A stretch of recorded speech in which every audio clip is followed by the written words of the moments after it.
Praise the Lord. नया दिन नई उम्मीद में आप सभी का स्वागत है। आइए आज हम ध्यान के लिए लेकर पढ़ेंगे दूसरा तीमुथियुस उसका पहला अध्याय उसका 9वां वचन। जिसने हमारा उद्धार किया और पवित्र बुलावट से बुलाया, और यह हमारे कामों के अनुसार है जो मसीह यीशु में सनातन से हम पर हुआ है। देखो, हम सभी के जीवन में परमेश्वर ने एक उद्देश्य रखा है, एक काम करना है, एक मिशन को पूरा करना है, मतलब एक उद्देश्य को रखा है। एक उद्देश्य परमेश्वर ने हमें चुना है। तो वो उद्देश्य क्या है कि हम परमेश्वर का गुणान्वाद करना है, हमारे द्वारा परमेश्वर की नाम की महिमा होना है। विशेष उद्देश्य परमेश्वर ने हमें क्यों चुना है कि हम परमेश्वर के राज्य के लिए आत्माओं की लवनीन करना है।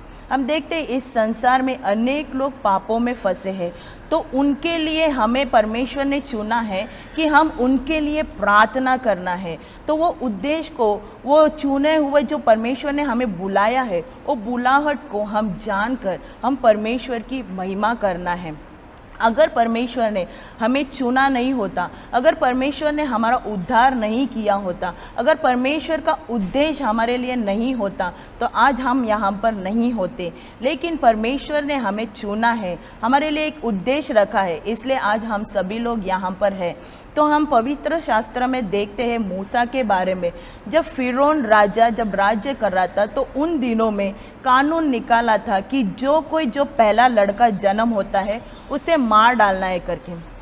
तो उस कानून में ही मूसा का जन्म हुआ, लेकिन उसे कोई मार नहीं सका, क्योंकि परमेश्वर ने उसे चुना था। परमेश्वर का बुलाहट उसके जीवन में था और परमेश्वर का उद्देश्य उसके जीवन में था। तो परमेश्वर ने वो उद्देश्य को, वो बुलाहट को उसके जीवन में पूरा कर कर और परमेश्वर के नाम की महिमा उसके द्वारा हुआ। वैसे ही हम देखते हैं पवित्र शास्त्र में और एक इंसान को, वो है दावीद राजा। दावीद राजा अपने परिवार में एकदम छोटा लड़का था और वो भेड़ बकरियों को चराता था और सभी लोग उसे मतलब एक तुच्छ जानते थे। लेकिन परमेश्वर ने उसे देखा, परमेश्वर का एक उद्देश्य उसके जीवन में था, परमेश्वर ने उसको चुना, इसलिए वो आके इज़राइलियों का एक राजा बन गया। तो परमेश्वर ने जो उद्देश्य उसके जीवन में रखा, परमेश्वर ने पूरा किया और उसके द्वारा परमेश्वर के नाम की महिमा हुई और परमेश्वर ने उसको ऊंचे स्थान पर रखा।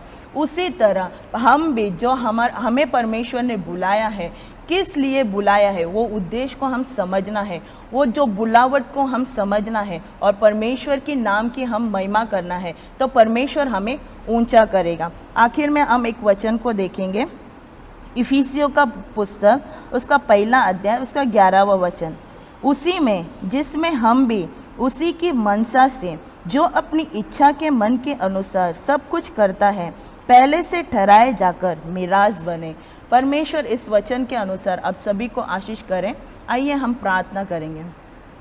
स्तुति और रजा, धन्यवाद हो परमेश्वर, महिमा हो प्रभु जी। परमेश्वर, आपने वचन के द्वारा बातें किया, इससे परमेश्वर आपको धन्यवाद देते। परमेश्वर प्रभु जी, हालेलुया। परमेश्वर, आपने हमें क्यों चुना है, परमेश्वर आपका उद्देश्य क्या है, परमेश्वर यह हम जानकर प्रभु जी, हालेलुया।